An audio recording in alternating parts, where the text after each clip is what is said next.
The morning it happened, I wasn't even angry yet, that came later. What I felt standing in that dealership parking lot, staring at my phone, reading that quote a third time because I was sure I'd misread it. What I felt in that moment was something quieter than anger. It was the specific kind of sick feeling you get when you realize the rules of a game you've been playing your whole life just changed and nobody told you. $4,500 for one sensor. Let me back up. My name is Dale Harmon. I farm 1,600 acres outside Broken Bow, Nebraska. Corn and soybeans, some winter wheat when the weather cooperates. My grandfather broke that ground in 1952. My father ran it from 1979 until his knees gave out in 2004. And then it became mine. The land, the debt, the machinery, the whole complicated inheritance of a family farm in the 21st century. For most of my farming life, I ran older equipment. Not because I was stubborn about it, not because I didn't believe in new technology. I ran older equipment because that's what the math said to do. You buy used, you maintain it yourself, you keep it running past the point where anyone else would have junked it, and you keep your costs low enough to survive the years when corn drops to $3 and the rain stops in July. That's the math my father taught me. That's the math that kept us on that land for 3 generations. Then, in the spring of 2015, I made a decision that felt like progress at the time. I bought a new John Deere 8370R, $260,000. Which is the kind of number that makes you hold your breath when you say it out loud. I financed most of it through John Deere Financial, 30-year farmer, solid credit, reasonable terms. The tractor came with everything. The IVT transmission, the command center display, the autocracy GPS guidance system, variable rate capability, the integrated diagnostics that talked to my dealer in real time. It was the most sophisticated machine I'd ever sat in. The first time I ran it across a field, straight as a surveyor's line without touching the steering wheel, I thought, this is what farming is supposed to be. This is what all of it was leading toward. Efficiency, precision, modern. For 4 years, it delivered on every promise. The overlap on my planting passes dropped to under 2%. My input costs fell enough to actually notice on the balance sheet. The yield consistency got better. The machine ran clean. It never missed a beat, and then one morning in late March of 2019, it did. I was 3 passes into a tillage run when the command center display threw a fault code. J2-03811. I didn't know what that meant.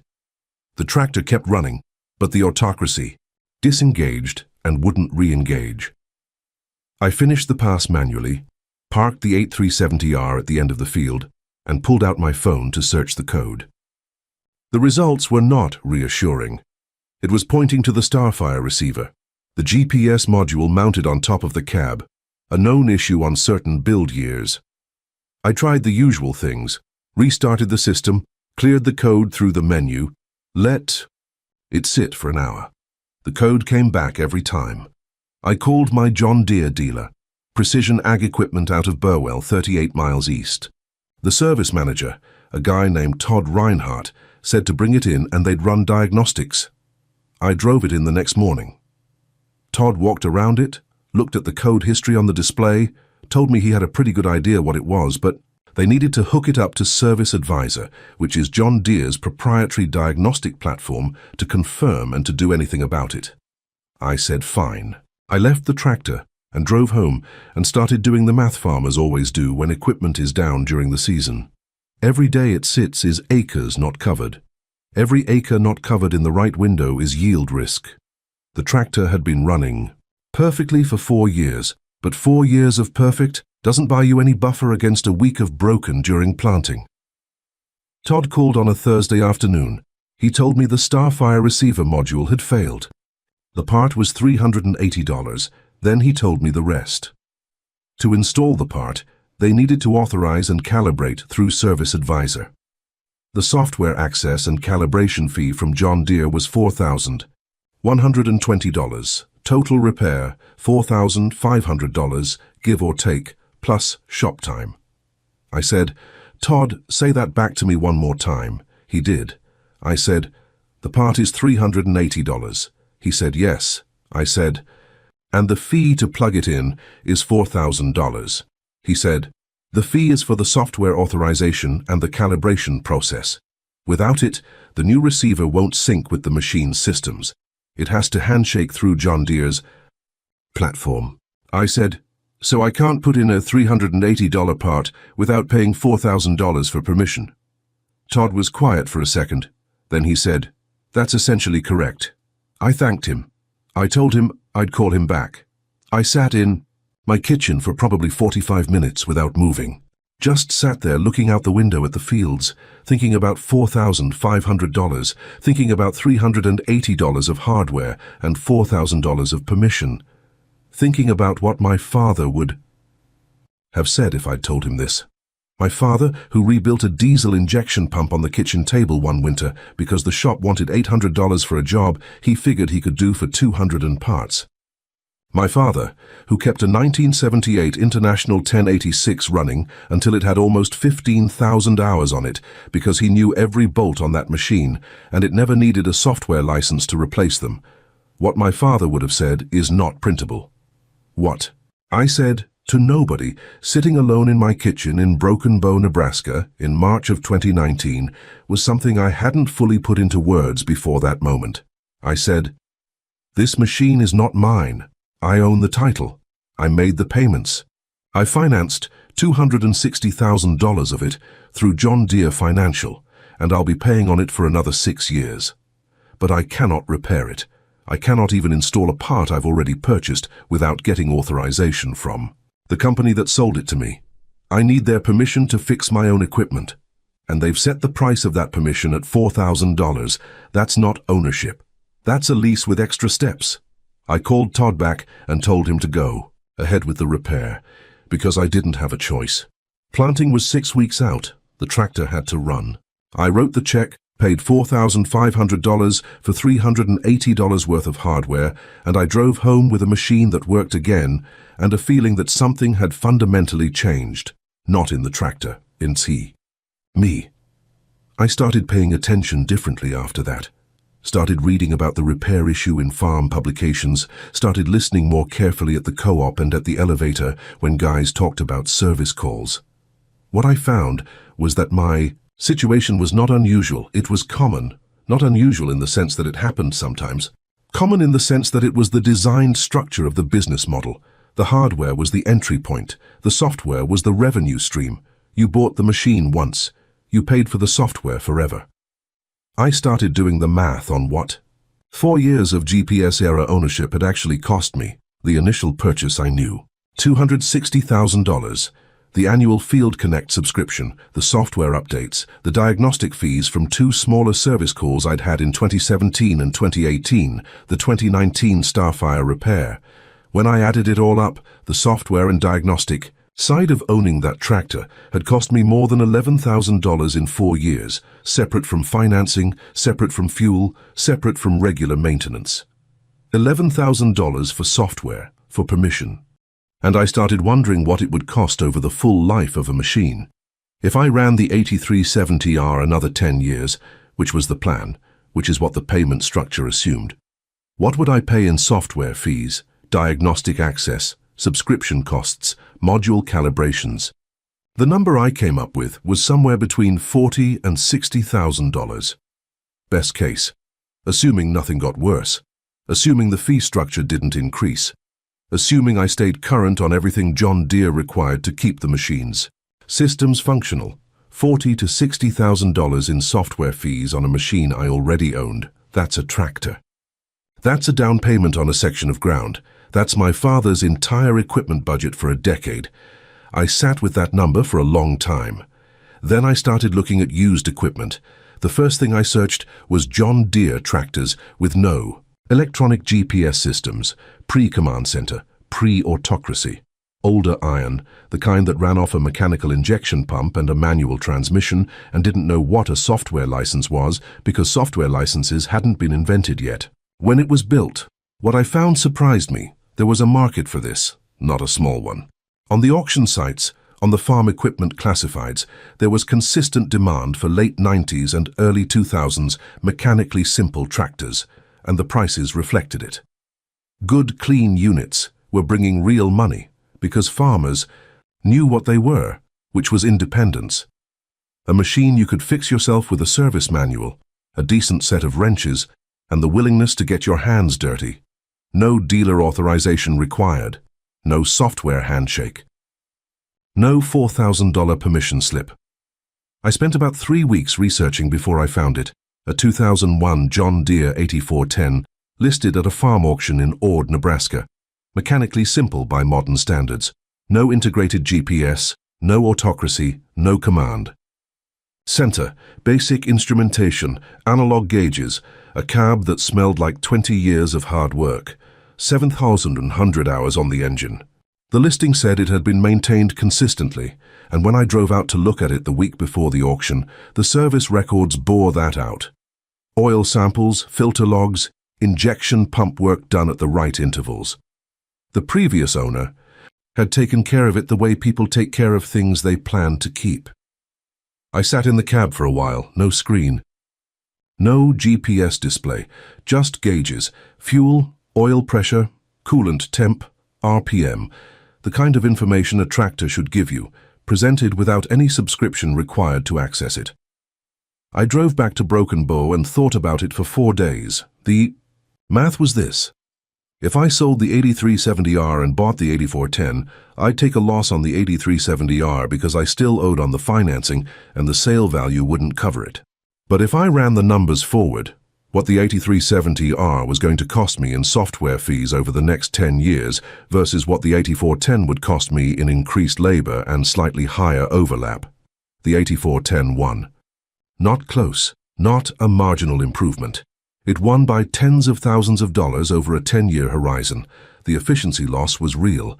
Manual steering instead of autocracy meant maybe 5 or 6% overlap on my planting passes. On 1,600 acres, that adds up. More seed, more fertilizer, more chemical on those overlapped passes. I ran that number carefully. On my operation, 5% overlap cost me roughly $5,200 a year in extra inputs. $5,200 versus $40,000 to $60,000 in software fees over 10 years, versus the knowledge that the next $4,000 permission slip was always one fault code away. I bought the 8410 at auction for $34,000. Paid cash from my operating account, which I had available because 4 years of precision agriculture efficiency had actually done what it promised and built up some margin. I did not tell Precision Ag Equipment in Burwell. I did not announce anything. I just started using the 8410 for field work and left the 8370R sitting. By June of 2019, I listed the 8370R for sale, priced it honestly, disclosed the repair history, sold it to a farmer in eastern Nebraska in August for $168,000. Used the proceeds to pay off the remaining John Deere financial balance and put the difference toward the 8410 purchases. The debt was gone. The software fees were gone. The tractor in my shed was mine, completely, legally, mechanically mine, in a way the 8370R had never been. The first thing I repaired on the 8410 was a leaking hydraulic cylinder seal. I ordered the part from an independent supplier for $63.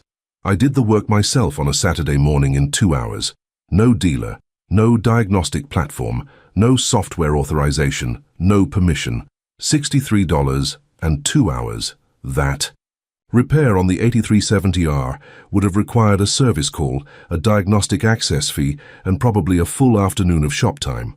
It would have cost somewhere between $800 and $1,200.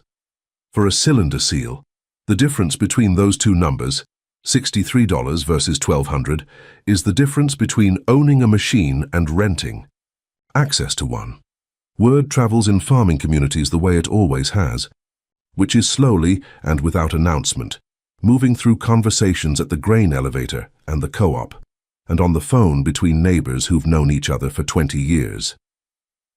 My neighbor, a man named Phil Obermeyer, who farms 2,300 acres south of me, called in the fall of 2019. He'd heard I was running an older tractor. He'd been having problems with his John Deere 8320R, some kind of transmission control module fault that his dealer had quoted him at just over $5,000 to diagnose and repair. The module itself was maybe $400. The software access and calibration were the rest. Phil asked me how the 8410 was working out. I told him the truth. I told him it was working exactly as it should. I told him the overlap was higher, the cab was louder, there was no autopilot, and I steered every pass myself the way I'd done for 20 years before GPS. I told him I'd done 3 repairs in 6 months, total cost $340, all done in my own shop, no dealer involvement required. Phil was quiet for a moment. Then he said, "You gave up the GPS." I said, "I gave up the $5,000 repair bills." Phil said, "But the efficiency." I said, "I ran the numbers.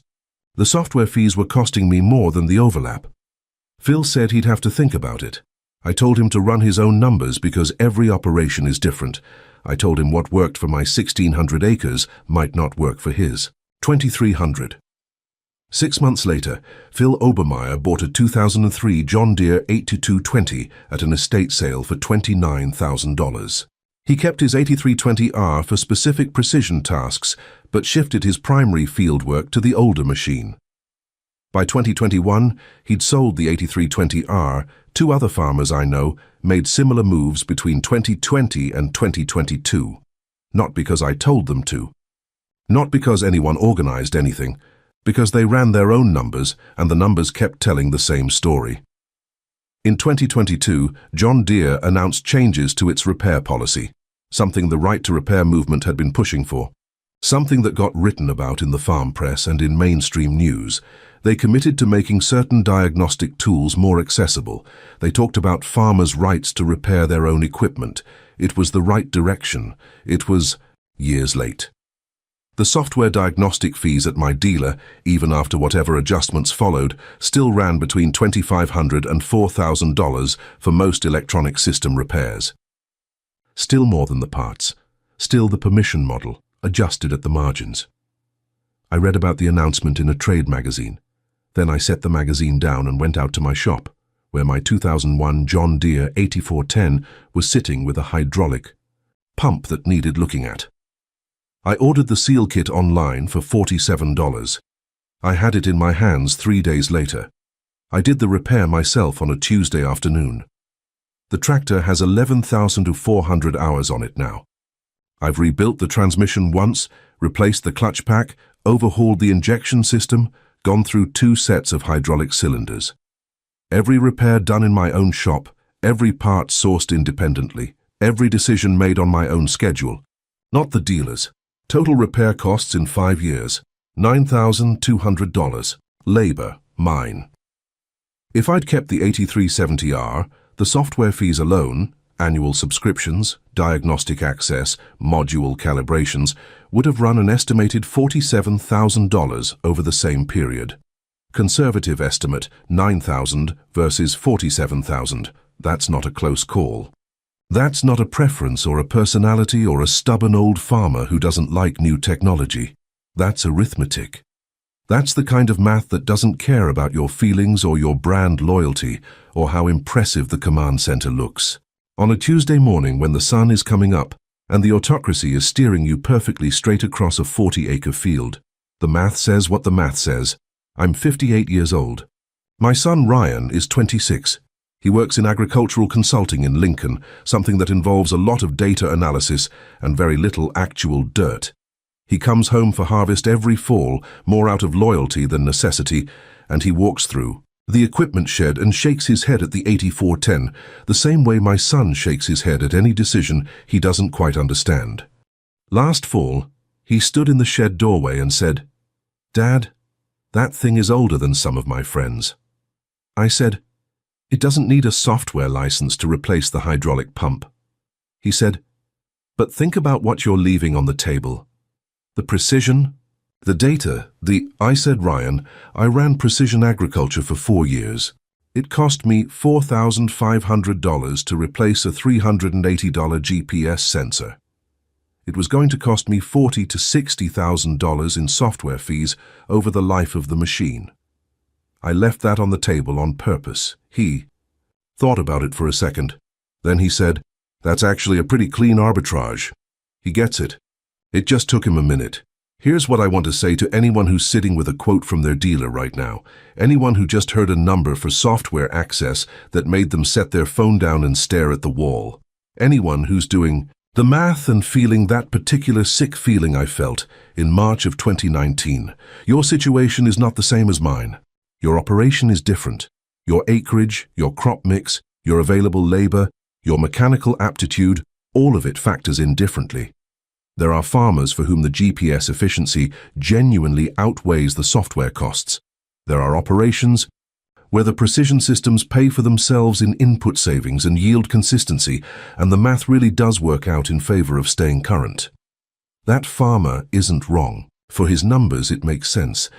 But if your numbers look like mine did, if you've added up the software fees and the diagnostic access charges and the annual subscription costs and the module calibrations, and the answer keeps coming out somewhere, between 10 and 20 times what you'd spend maintaining a mechanical machine you actually own, then you're allowed to do what I did. You're allowed to look at an older tractor and see not a step backward, but a different kind of math, a different definition of ownership. A machine you can fix in your own shop, on your own time, with your own hands, without anyone's permission. The 2019 John Deere 8370R I sold is still running. It's in eastern Nebraska, owned by a farmer who uses the GPS system and pays the software fees and believes the precision is worth the cost. He's not wrong, but I'm not wrong either. My 2001 John Deere 8410 starts every morning in the dark before the sun comes up. It sounds like a tractor is supposed to sound. It smells like a tractor is supposed to smell. It does what I tell it, when I tell it, without requiring a software handshake or a diagnostic platform or a licensing fee from a company in Moline, Illinois. I tell it to go. It goes. And somewhere in Custer County, Nebraska, that is still enough.